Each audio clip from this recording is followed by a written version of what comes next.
دن کے وقت میں تو اللہ تعالیٰ نے روزہ رکھا ہے، اور رات کے وقت میں اللہ تعالیٰ کی بارگاہ میں کھڑے ہو کر تراویح پڑھنا ہے۔ حدیث میں فرمایا رسول کریم صلی اللہ علیہ وسلم نے کہ ان اللہ افترض علیکم صیامہ وسننت لکم قیامہ، او کما قال صلی اللہ علیہ وسلم، کہ اللہ تعالیٰ نے تو تمہارے لیے دن کے وقت میں روزے فرض کیے ہیں، اور میں نے تمہارے لیے رات کے وقت میں اللہ تعالیٰ کی بارگاہ میں کھڑے ہونے کو سنت بنایا ہے۔ تو رات کے وقت میں اللہ تبارک و تعالیٰ نے اپنی ذات کے ساتھ خصوصی تعلق قائم کرنے کے لیے یہ تراویح کا سلسلہ رکھا ہے۔ 20 رکعتیں، اور یہ کرشمہ بھی رمضان کے اندر نظر آتا ہے کہ جن لوگوں کو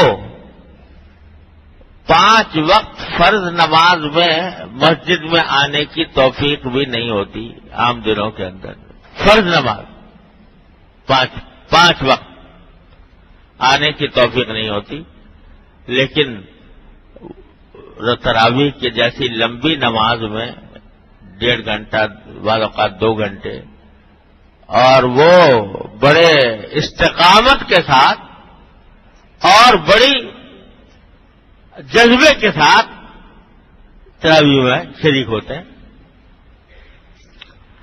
تو یہ اللہ تبارک و تعالیٰ نے ایسی بنا دی ہے، حالانکہ بھائی فرائض مقدم ہے۔ عام دنوں کے اندر بھی آدمی کو چاہیے کہ وہ فرض نماز مسجد میں آ کر ادا کرے۔ نبی کریم صلی اللہ علیہ وسلم نے فرمایا کہ میرا دل چاہتا ہے کہ میں ان لوگوں کے گھروں کو آگ لگا دوں جو مسجد میں نماز پڑھنے کے لیے نہیں آتے۔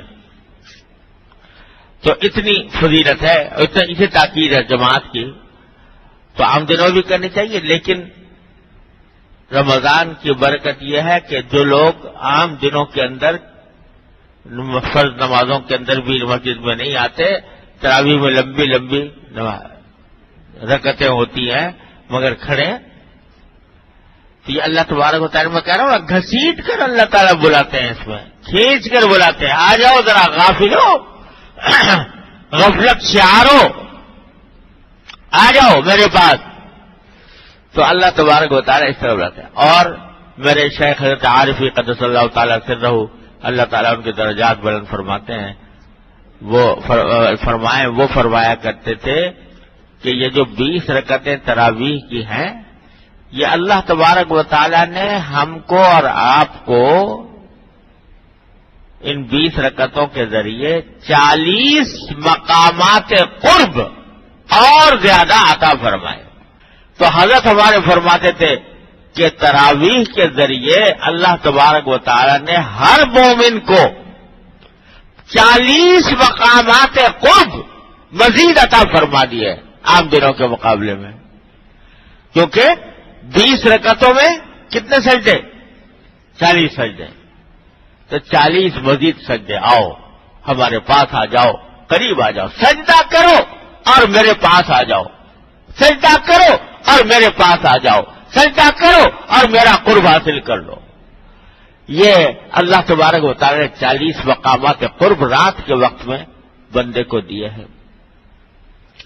اور یہ تو تراویح جو ہے ہماری آسانی کی خاطر اللہ تبارک و تعالیٰ نے رات کے شروع والے حصے میں رکھ دی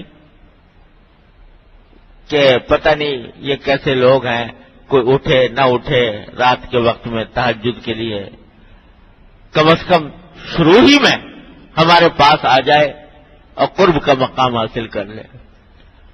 اور اس کے بعد بھی، تراویح کے بعد بھی کسی اللہ کے بندے کو رات کے وقت میں اٹھنے کی توفیق ہو، جیسا میں نے عرض کیا کہ سحری کے لیے تو اٹھتے ہی ہیں اپنی پیٹ پوجا کرنے کے لیے، تو تھوڑا سا پہلے اٹھ کر اللہ تبارک و تعالیٰ کی بارگاہ میں اور حاضر ہو جاؤ۔ آخر شب کی جو اٹھنا ہے، آخر شب میں اللہ تبارک و تعالیٰ کی بارگاہ میں جو حاضری ہے، وہ کچھ اور ہی مزہ رکھتی ہے، اس کے کچھ اور ہی خواص ہیں۔ ان ناشئۃ اللیل ہے اشد وطئا واقوم قیلا، قرآن نے کہہ دیا کہ رات کو اٹھ کر جو عبادت کی جاتی ہے آخری شب میں، وہ ذرا مشقت تو ہے اس میں، لیکن اس میں بات بھی بڑی سیدھی بھی نکلتی ہے، یہ بھی فرماتے ہیں اللہ تبارک و تعالی۔ اور اس وقت میں جو بات کہی جاتی ہے سیدھی پہنچتی ہے اللہ تبارک و تعالی کے بارگاہ، جو دعائیں کی جاتی ہیں سیدھی پہنچتی ہیں۔ تو جو توفیق ہو تو وہ بھی اللہ تعالیٰ کی نعمت اور قرب کا مقام مزید حاصل ہو رہا ہے۔ تو سارا رمضان اللہ تبارک و تعالیٰ نے ہمارا آپ کا ایسا بنایا ہے کہ اس بندے کو جو غفلت میں پڑا ہوا ہے، آخرت سے کو بھولے ہوئے ہے، اللہ تعالیٰ کے تعلق سے دور ہوا جا رہا ہے، اس کو پکڑ کے بلا لو اور دن کے اندر روزہ رکھوا کر رات کو اپنے بارگاہ میں کھڑا کر کے اس کو اپنے قرب کا مقام عطا کر دو، یہ ہم سے قریب ہو جائے، بھاگے نہ جائے، دور نہ جائے، تعلق ہمارے ساتھ مضبوط کر لے۔ یہ ہے سارا رمضان کا مقصود۔ اللہ تعالی ہمیں حاصل کرنے کی توفیق عطا فرمائے۔ اللہ تبارک و تعالیٰ کے فضل و کرم سے رمضان المبارک کا مہینہ بالکل قریب آ گیا ہے۔ ہو سکتا ہے کہ کل شام سے شروع ہو جائے اور پرسوں روزہ ہو۔ حضور نبی کریم سرور دو عالم صلی اللہ علیہ وسلم سے روایت ہے کہ رمضان سے ایک دن پہلے آپ نے صحابہ کرام کو جمع کر کے ایک خطبہ دیا، جس کا مقصود یہ تھا کہ جو رمضان کا مہینہ شروع ہونے والا ہے، پہلے سے لوگ اس کی اہمیت اور فضیلت کو محسوس کر کے اس کے لیے تیاری کریں۔ احادیث میں وہ پورا خطبہ روایت ہوا ہے۔ تو آج بھی خیال ہوا کہ اللہ تبارک و تعالیٰ نے اپنے فضل و کرم سے یہ نعمت ہم سب کو عطا فرمائی ہے۔ اللہ تعالیٰ اس وقت تک زندگی دراز فرمائے۔ یوں تو انسان کی زندگی کا کوئی بھروسہ نہیں، پل بھر کا بھروسہ نہیں کیا جا سکتا، لیکن اللہ تعالیٰ کی رحمت سے امید ہے کہ یہ دعائیں کی گئی ہیں کہ اللہم بارک لنا فی رجب و شعبان وبلغنا رمضان، کہ اللہ ہمارے لیے رجب اور شعبان کے مہینوں میں برکت عطا فرمائیے اور ہمیں رمضان تک پہنچا دیجیے۔ حضور اقدس صلی اللہ علیہ وسلم یہ دعا فرمایا کرتے تھے۔ الحمدللہ ہمیں بھی یہ دعا کرنے کی توفیق ہوئی ہے، تو امید ہے کہ انشاءاللہ رمضان کی ساعتیں نصیب ہوں گی۔ اس کے لیے پہلے سے تیاری کی کچھ ضرورت ہے، اور جیسا کہ میں نے پچھلے گزشتہ سے پیوستہ اتوار میں شب برات کے موقع پر عرض کیا تھا کہ اللہ تبارک و تعالیٰ نے سارے دن جتنے بھی بنائے ہیں وہ سب اللہ سے بنائے ہوئے ہیں۔ جن بھی اللہ سے بنائے ہوئے، مہینے بھی اللہ سے بنائے ہوئے، اور ظاہری اعتبار سے دیکھو تو ایک دن میں اور دوسرے دن میں کوئی فرق نہیں، سورج اس میں بھی نکلتا ہے، اس میں بھی نکلتا ہے، اس میں بھی غروب ہوتا ہے، اس میں بھی غروب ہوتا ہے، اس میں بھی دن کی روشنی ہوتی ہے، اس میں بھی ہوتی ہے، اس میں بھی رات کا اندھیرا ہوتا ہے، اس میں بھی ہوتا ہے۔ تو ظاہری اعتبار سے سارے دن ایک جیسے ہیں، اور اگر ظاہری اعتبار سے دیکھا جائے تو کوئی فرق نظر نہیں آتا۔ لیکن یہ اللہ جل جلالہ کا کرم ہے کہ وہ کسی خاص دن کو، کسی خاص رات کو، کسی خاص مہینے کو اپنی ذات کے ساتھ ایک نسبت عطا فرمائے. یہ میرا ہے. تو اس نسبت کی وجہ سے اس کی شان کہیں اونچی چلی جاتی ہے، اس کی شان کہیں سے کہیں پہنچ جاتی ہے. جیسے میں نے عرض کیا تھا کہ بیت اللہ شریف بھی پتھروں کا بنا ہوا ہے، حرم شریف بھی پتھروں کا بنا ہوا ہے. بظاہر عمارت کے اعتبار سے کوئی بڑا فرق نہیں ہے، لیکن اس کو اللہ تعالیٰ نے فرما دیا کہ یہ میرا گھر ہے، یہ میرا حرم ہے. تو اللہ تعالیٰ نے جب اپنی طرف ان کی نسبت فرما دی تو اس کی شان کہیں سے کہیں پہنچ گئی، اور ہر شخص جا کے آنکھوں سے مشاہدہ کر لے، دوسری عمارتیں میں خوبصورت دیکھ لے اور بیت اللہ شریف کی زیارت کر لے، زمین و آسمان کو فرق نظر آئے گا. اس نسبت کی وجہ سے جو اللہ تبارک و تعالیٰ نے اس کو عطا فرمایا. تو اسی طرح یہ رمضان کا مہینہ یوں تو عام مہینوں کی طرح ہے، لیکن اللہ تبارک و تعالیٰ نے اس کو اپنی ذات کی طرف نسبت عطا فرما دی ہے اور اس کی فضیلت بیان فرما دی ہے. یہ میرا مہینہ ہے، تو اس کی شان کہیں سے کہیں پہنچ گئی. اس کو سید الشہور کہا جانے لگا، تمام مہینوں کا سردار یہ ہے. تو اللہ تبارک و تعالیٰ نے یہ مہینہ ہمیں عطا فرمایا ہے. اس مہینے کی صحیح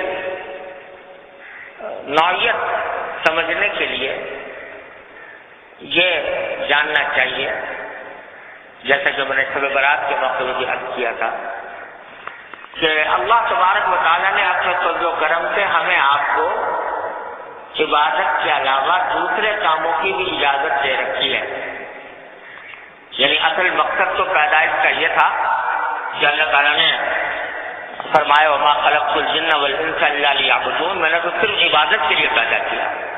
اس کا تقاضا تو یہ تھا کہ صبح سے شام تک آدمی بندہ عبادت ہی میں لگا رہتا ہے. لیکن اللہ تعالیٰ نے ہماری کمزوری کو مد نظر رکھتے ہوئے ہمیں اور بھی کاموں کی اجازت دی. تم روزی تم کما سکتے ہو، تجارت تم کر سکتے ہو، ملازمت تم کر سکتے ہو، اور کھانے پینے میں تم وقت صرف کر سکتے ہو، اپنی سبھی ضروریات تم پوری کر سکتے ہو، اپنے دوست احباب سے تم مل سکتے ہو، بیوی بچوں کے ساتھ تم بول سکتے ہو. یہ سب اجازتیں دے دی اللہ تبارک و تعالیٰ. ہاں 5 وقت ہمارے پاس آ جائے گا نماز کے لیے. تو اب 12 مہینے یہ ہوتا ہے، 11 مہینے یہ ہوتا ہے کہ 5 نمازوں کی تو کسی طرح ہم الحمدللہ اللہ تعالیٰ نے توفیق دے دی، حاضر ہو جاتے ہیں. لیکن ذرا تصور کرو کہ 5 نمازوں میں 24 گھنٹے میں کتنا وقت کرتا ہے. 24 گھنٹے جو اللہ تعالیٰ نے دن رات کے دیے ہیں، ان میں سے 5 نمازیں پڑھنے میں کتنا وقت لگتا ہے. تو اگر بہت اطمینان سے بھی کوئی پڑھے تو 5 نمازوں میں مشکل سے 1.5 گھنٹہ سب ملا کر 1.5 گھنٹہ بہت ہو گئے، 2 گھنٹے 2 گھنٹے ہو گئے مشکل. تو 1.5 گھنٹہ تو ہوا عبادت، اور وہ عبادت کے بعد سارا وقت گزر رہا ہے دوسرے دنیا کے کاموں میں، کھانے میں، پینے میں، ملنے میں، جلنے میں، تجارت میں، زراعت میں، ملازمت میں، ان کاموں میں لگا ہوا ہے. ان کاموں کی خاصیت یہ ہے کہ انسان کی توجہ کو اپنی طرف کھینچتی ہے. تجارت میں لگا تو اب دماغ پر تجارت کا پہیا گھوم رہا ہے، جیسے زیادہ اپنی فروخت کو بڑھاؤں، کس طرح اپنی تجارت کو فروغ دوں، کس طرح اس کے اوپر زیادہ نفع حاصل کروں. ملازمت کی ہے تو ملازمت کا کس طرح کا زیادہ ادا کروں، کس طرح میری تنخواہ بڑھ جائے، کس طرح میری ترقی ہو جائے. دن رات وہی سوچ وچار انسان کے ذہن پر مسلط ہے. ملازمت کی، تجارت کی، کھانے پینے کی، لذتوں کی، میل جول کی. اس کا نتیجہ یہ ہے کہ آدمی اپنے اصل زندگی کے مقصد سے غافل ہوتا جاتا ہے، غفلت تاری ہوتی جاتی ہے۔ نتیجہ ہے کہ 1.5 گھنٹہ جو نماز کے لیے 5 نمازوں کا ہے، اس میں بھی آیا کسی طرح دل کہیں دماغ کہیں آ کر کھڑا ہو گیا، نیت باندھ دی اللہ اکبر کر کے، اور اس کے بعد کچھ پتہ نہیں زبان سے کیا نکل رہا ہے کیا نہیں نکل رہا، نہ خشوع ہے نہ خضوع ہے، نہ توجہ ہے نہ رجوع ہے نہ انابت ہے، سارا وقت نماز بس ایک فرض ادا کیا چلے گئے۔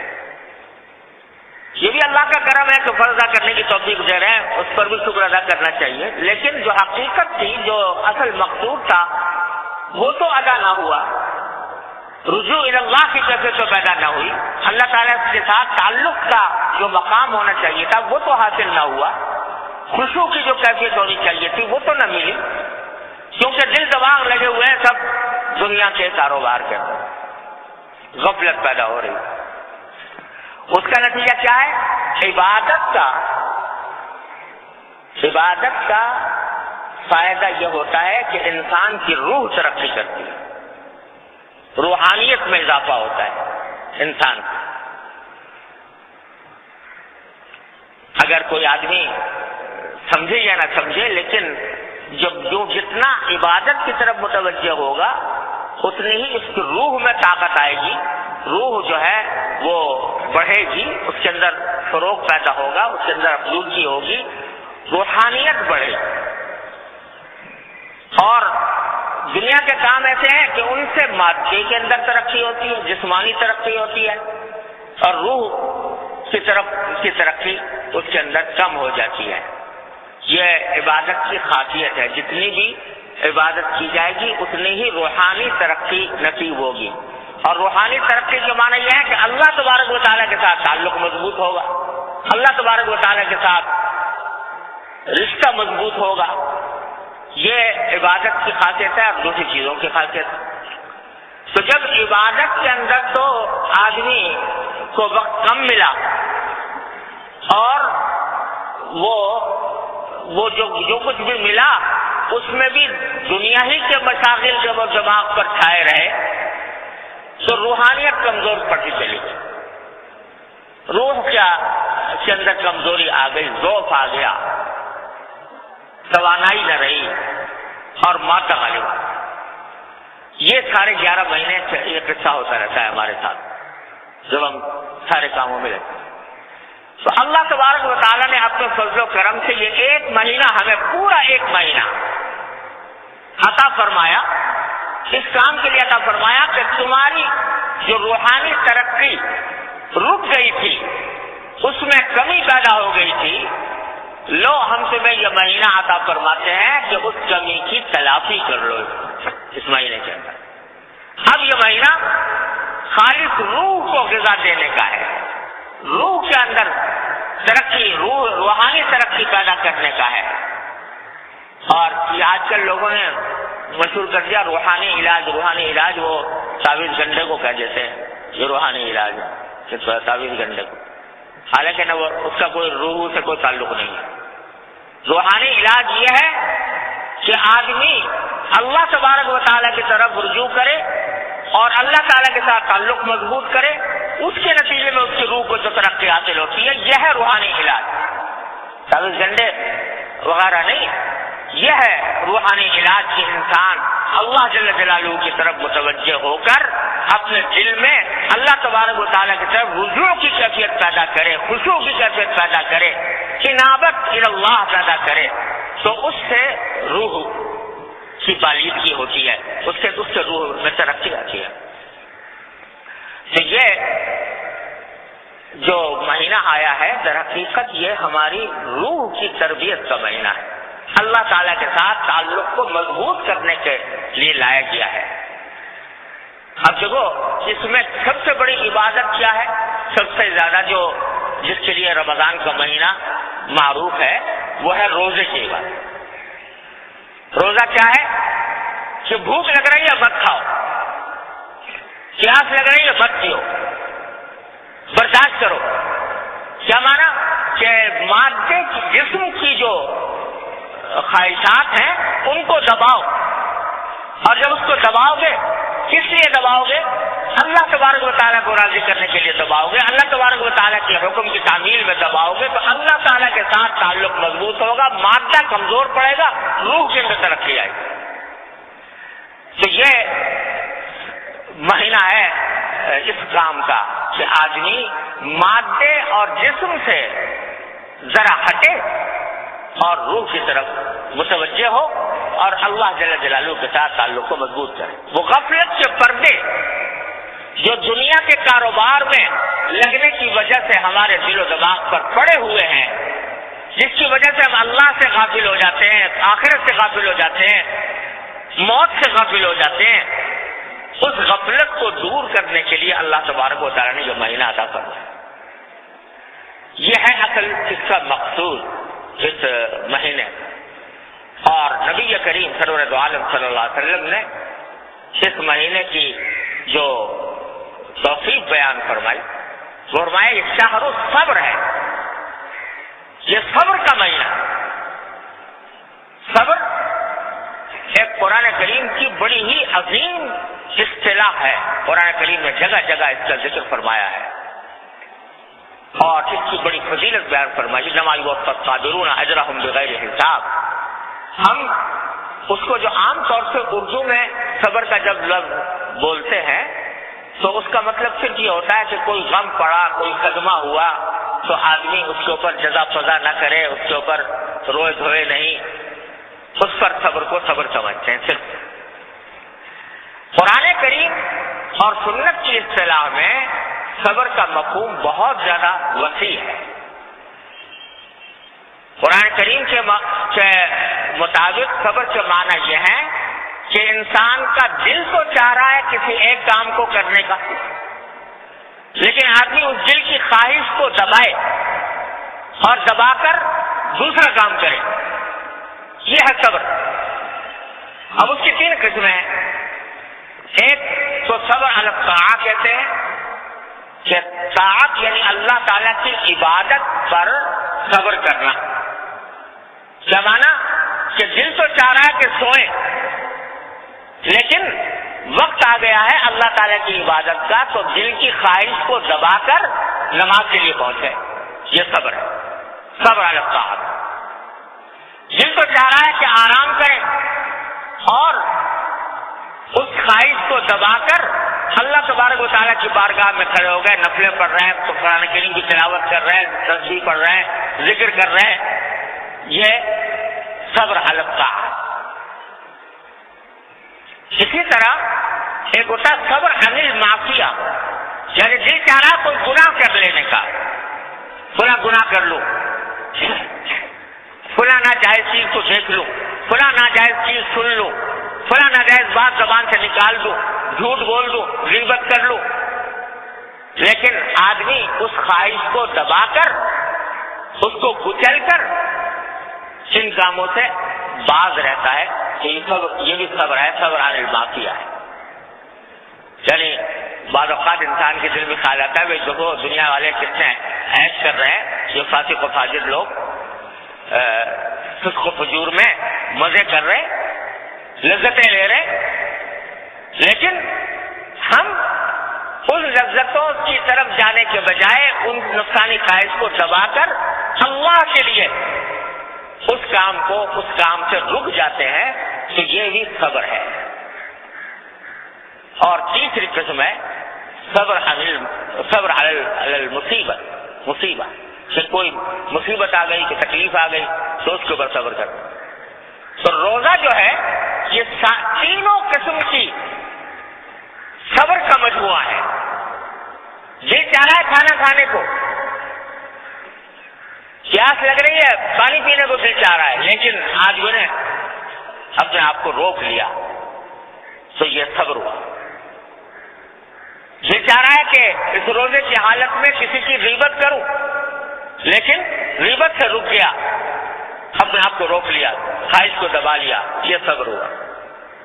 تکلیف ہو رہی ہے، پیاس کی، بھوک کی، لیکن اس تکلیف کو برداشت کر رہا ہے اللہ تبارک و تعالیٰ کی خاطر کہ اللہ تبارک و تعالیٰ نے کیا اپنے حکم میں یہ کہ تعمیل میں یہ کام کر رہا ہوں، یہ صبر المصیبہ ہوگا۔ تینوں قسم کا صبر جمع ہے اس روزے کے اندر۔ اس واسطے نبی کریم سرورت عالم صلی اللہ علیہ وسلم فرمایا کہ شہر الصبر۔ تو یہ در حقیقت صرف اتنا نہیں ہے کہ دن میں روزہ رکھ لیا اور رات کو تراویح پڑھ لی اور مہینہ گزار دیا، بلکہ در حقیقت یہ مہینہ ہے ایک ٹریننگ کورس سے گزرنے کا، ایک پوری تربیت ہے جس سے گزارنا مقصود ہے۔ اللہ تبارک و تعالیٰ کو مقصود ہے کہ ان تربیت کے کورس سے بندہ گزرے کہ وہ دوسرے تقاضوں کو چھوڑ کر اللہ جل جلالہ کی عبادت کی طرف متوجہ ہو جائے۔ یہ ہے سارا مقصود اس مہینے کا۔ اللہ تبارک و تعالیٰ اس مقصود کو حاصل کرنے کی توفیق عطا فرمائے۔ تو سارا کھیل یہ ہے کہ قرآن کریم فرماتا ہے کتب علیکم الصیام کما کتب علی الذین من قبلکم لعلکم تتقون۔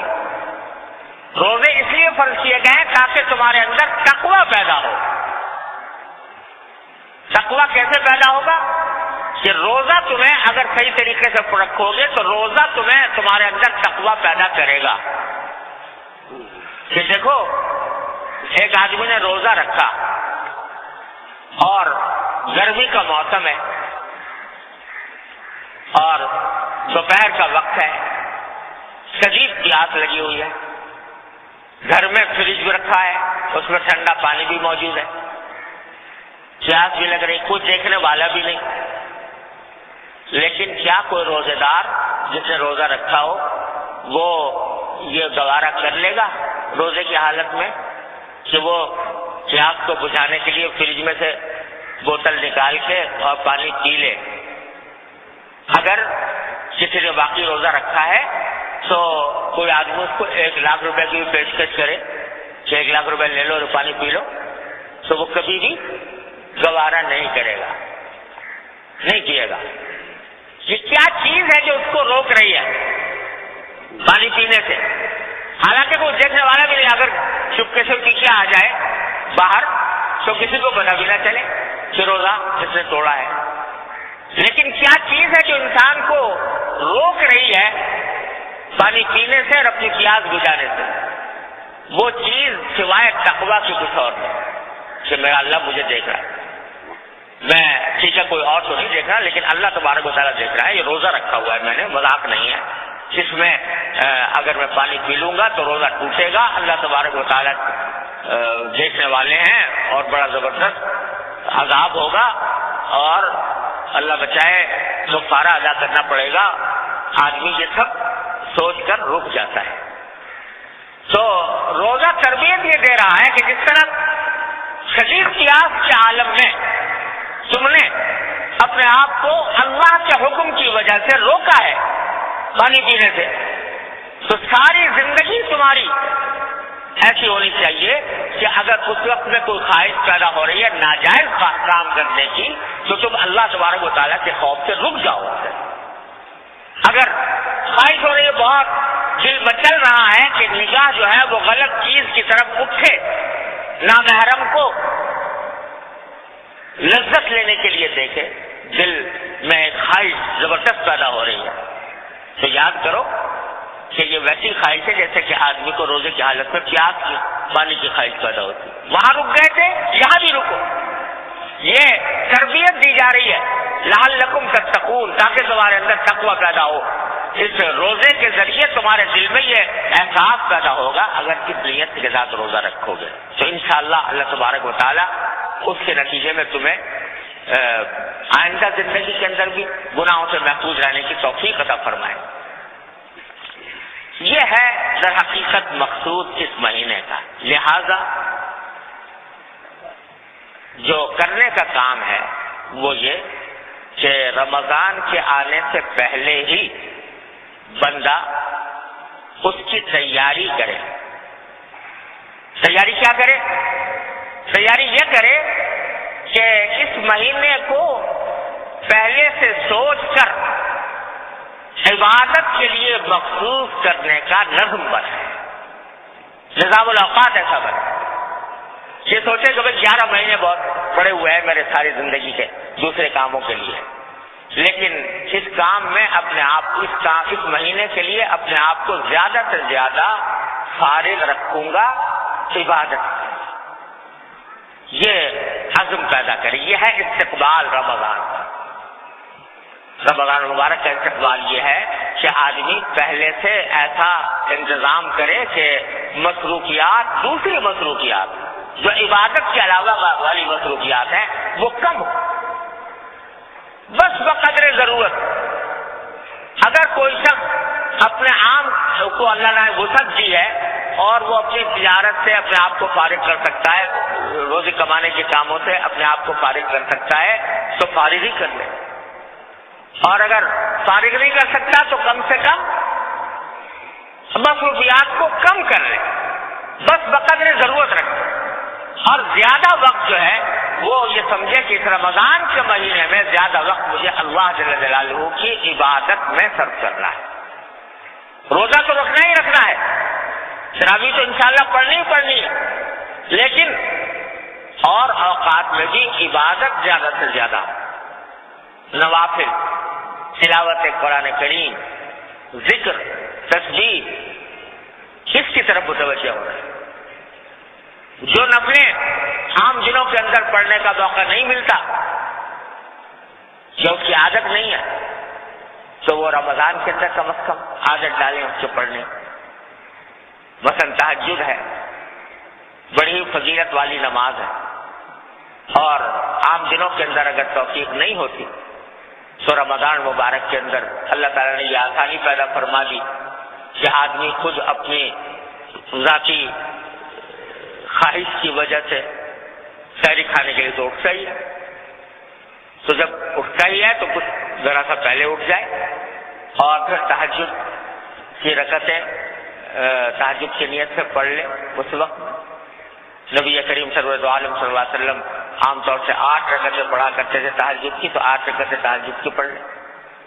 اور کوئی قید نہیں ہے، 8 کی بھی زیادہ بھی پڑھ سکتا ہے، کم بھی پڑھ سکتا ہے، اگر وقت کم ملا تو کم بھی پڑھ سکتا ہے. اور میرے والد ماجد حضرت مولانا مفتی محمد شفیع صاحب رحمۃ اللہ علیہ فرمایا کرتے تھے کہ اس رات میں، رمضان کی راتوں میں تہجد پڑھے آدمی تو کوشش کرے کہ ذرا طویل رکعتیں ہوں، طویل قرات ہو، طویل رکوع ہو، لمبے سجدے ہوں، لمبے رکوع ہوں. اور یہ راتیں رمضان کی حدیث میں آتا ہے کہ ہر رات اللہ تبارک و تعالیٰ کا منادی آواز لگاتا ہے، یا باغی الخیر اقبل و یا باغی الشر اقصر. اے خیر کے طلبگار سامنے آ، اے شر کے طلبگار پیچھے آ. اور اللہ تبارک و تعالیٰ کی طرف سے ہر رات اعلان ہوتا ہے کوئی مغفرت مانگنے والا جس کی میں مغفرت کروں، ہے کوئی رزق مانگنے والا جس کو میں رزق دوں، ہے کوئی مبتلا آزار جس کو میں عافیت عطا کروں. یہ اعلان اللہ تعالیٰ کی طرف سے ہوتا رہتا ہے. تو رمضان کی راتیں اس عبادت کے لیے بڑی ہی موزوں راتیں ہیں. تو تہجد کی نماز اللہ تبارک و تعالیٰ توفیق عطا فرمائے تو سحری سے پہلے جتنی بھی اللہ تعالیٰ توفیق دے دے، لمبی رکعتوں کے ساتھ، لمبی رکوع و سجدے کے ساتھ اللہ تعالیٰ سے پڑھنے کی توفیق عطا فرمائے تو اس کا اہتمام کیا جائے.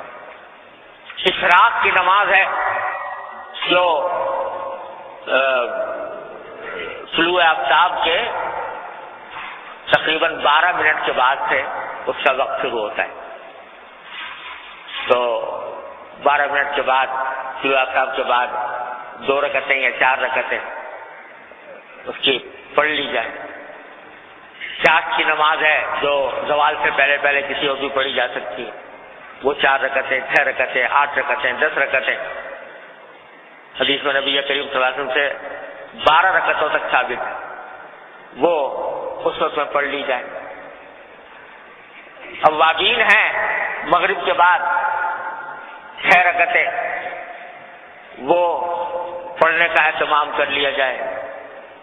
افطار کے بعد جو مغرب کی نماز ہوتی ہے تو اس میں 6 رکعتیں، جس میں بہتر تو یہ ہے کہ 6 رکعتیں 2 سنتوں کے علاوہ ہوں، لیکن اگر 2 سنتوں کو شامل کر کے بھی 6 رکعتیں ہو جائیں تو بھی اوابین ادا ہو جائے.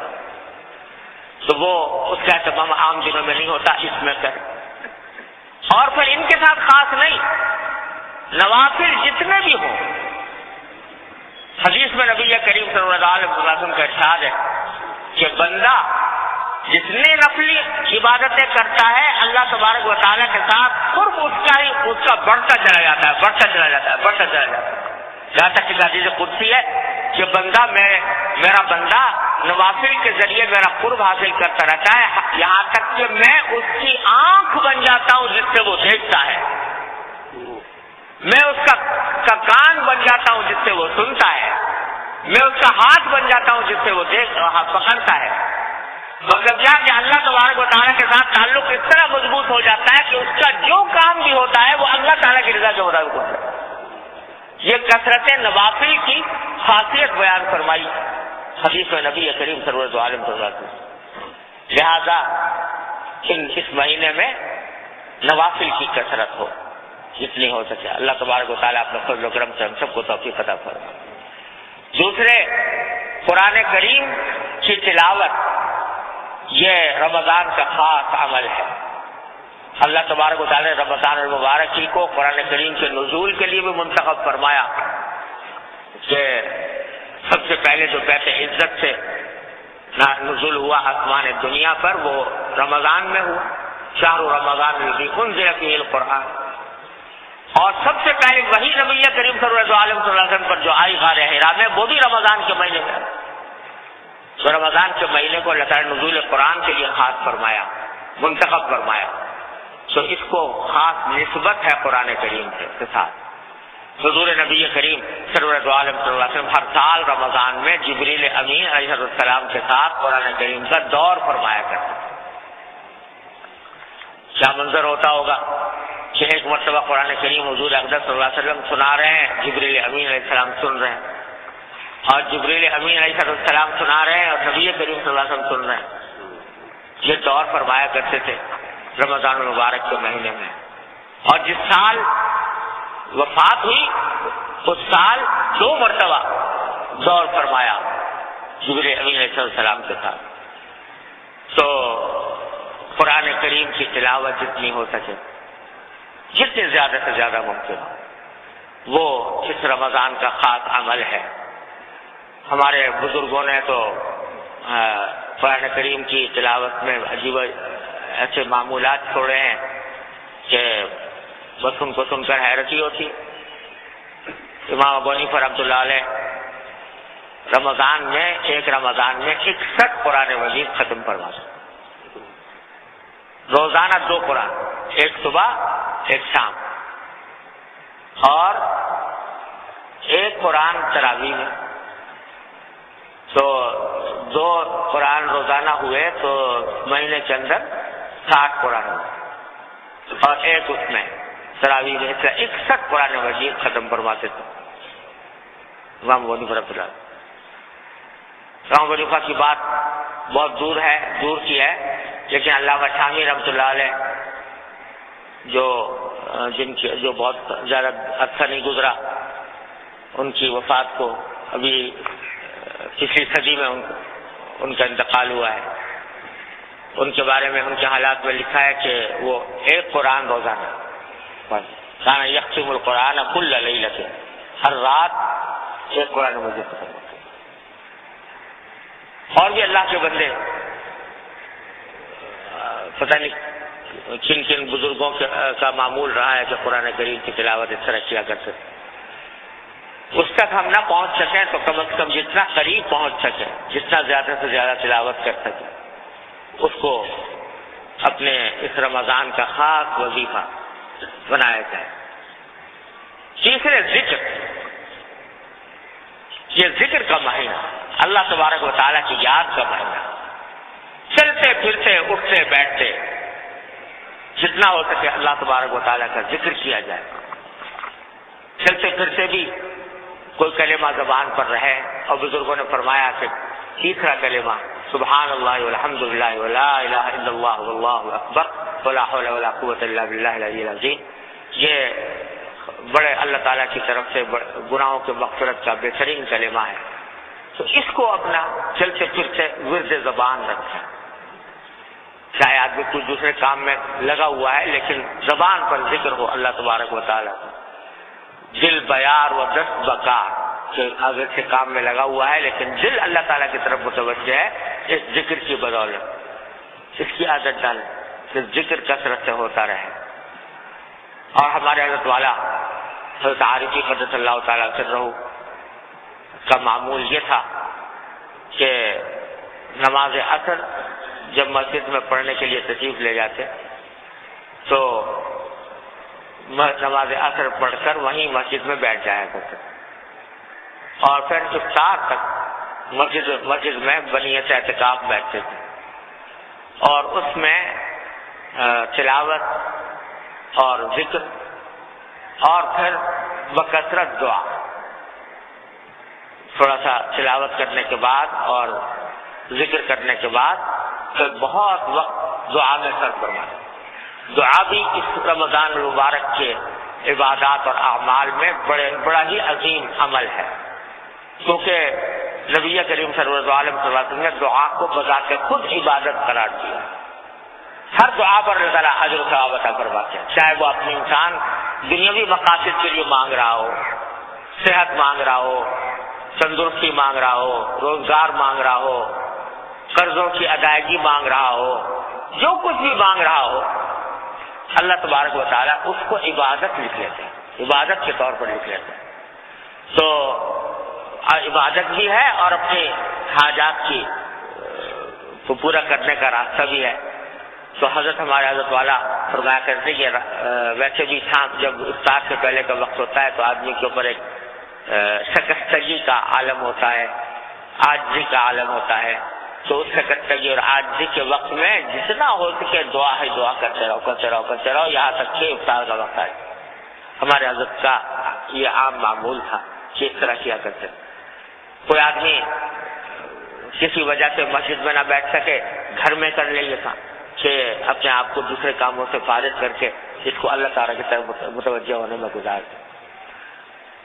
اور پھر بھائی آخری بات، اور آخری بھی سب سے زیادہ اہم ان ساری چیزوں سے زیادہ یہ ہے کہ یہ مہینہ اس عزم کے ساتھ شروع کیا جائے کہ انشاءاللہ اس مہینے میں کوئی گناہ سرزد نہیں ہوگا،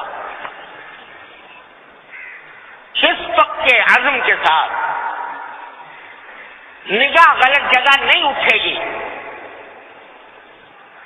زبان سے کوئی غلط کام، غلط کلمہ، ناجائز کلمہ نہیں نکلے گا، کان سے کوئی غلط بات نہیں سنیں گے، ہاتھ اور پاؤں سے کوئی ناجائز کام سرزد نہیں ہوگا۔ اس عزم کے ساتھ رمضان کا مہینہ شروع کیا جائے، پکا عزم ہے کہ بھائی اور دنوں میں جو کچھ بھی کرتے رہو، یہ مہینہ اپنے آپ کو ہر طرح کے گناہوں سے بچانے کا اہتمام کریں گے۔ روزی حلال ہوگی، ایک پیسہ حرام کا نہیں ہوگا، اللہ بچائے۔ یہ کیسا روزہ ہوا کہ آدمی نے روزہ تو رکھا اور افطار کیا حرام سے، حرام لقمے سے، اللہ بچائے۔ اس سے اعتراض اور جھوٹ سے اعتراض، غیبت سے اعتراض، بد نظری سے اعتراض، کہ آنکھ غلط جگہ نہ پڑے۔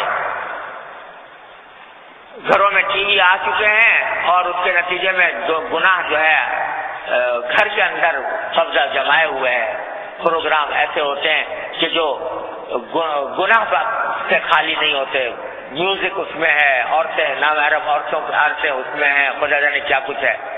بند کر کے اگر کسی کے پاس ہے اول تو نکال دے اس کو اپنے گھر سے، اور اگر ہے تو اس کو بند کر کے تالا ڈال دے کہ رمضان کے مہینے میں نگاہ کسی غلط چیز کو نہیں دیکھے۔ آپ کو کانوں کا استعمال کہ اس میں میوزک اور موسیقی اور ناجائز چیزیں نہیں پڑیں گی، زبان سے جھوٹ نہیں نکلے گا، کسی کی غیبت نہیں نکلے گی، کسی سے لڑائی نہیں ہوگی۔ حدیث میں نبی کریم صلی اللہ علیہ وسلم نے فرمایا کہ اس میں اگر کوئی تم سے لڑنا بھی چاہے، تمہارے ساتھ لڑائی بھی کرنا چاہے، کہہ دو بھائی میں روزے سے ہوں، میں لڑنے کے لیے تیار ہوں۔ یہ فرمائے شہر الصبر ہے۔ صبر کب ہے؟ اس میں اپنے آپ کو باندھ کے رکھنا ہے ناجائز کاموں سے. یہ میں نے اس لیے عرض کیا آپ کے یہ پچھلی ساری چیزوں سے زیادہ اہم ہے کہ لوگ نفلوں کی طرف توجہ بہت دیتے ہیں لیکن گناہ سے بچنے کا اہتمام اتنا نہیں کرتے. حالانکہ اگر فرض کرو کوئی آدمی نفل ادا نہ کرے تو اللہ تبارک و تعالیٰ اس سے آخرت میں یہ نہیں پوچھیں گے کہ فلاں نفل تو نے کیوں نہیں پڑھی تھی. لیکن اگر گناہ کا ارتکاب کیا، اللہ تعالیٰ محفوظ رکھے، گناہ کا ارتکاب کیا تو اس کے اوپر تو عذاب ہے. اس لیے یہ زیادہ اہم ہے. اور یہ کیسی بات ہے کہ آدمی نے روزہ تو رکھا ہوا ہے، روزے کے اندر کھانا اس سے چھوڑ رکھا ہے، پینا اس سے چھوڑ رکھا ہے. کھانا حالانکہ حلال تھا، مباح تھا، مگر چھوڑ دیا اللہ کے حکم کی وجہ سے. پینا حلال تھا، وہ چھوڑ دیا اللہ کے حکم. جو چیزیں حرام تھی پہلے ہی سے وہ نہ چھوڑی، حلال چیزیں تو چھوڑ دی روزے میں اور حرام چیزیں نہ چھوڑی. یہ کیسا روزہ ہوا؟ اس واسطے اس کے اندر اس بات کا اہتمام کرنا ہے بھائی کہ یہ جتنا بھی ہو سکے اپنے آپ کو گناہوں سے محفوظ کریں. ایسا انتظام کریں کہ نگاہ کی حفاظت ہو، کان کی اور آنکھ کی حفاظت ہو اور دل کی حفاظت ہو. مولانا فرماتے ہیں کہ جسم بندو، گوشت بندو، لب بند گر نبینی نور حق بر من بخن. مولانا فرماتے ہیں کہ ذرا آنکھ کو بند کر کے دیکھو.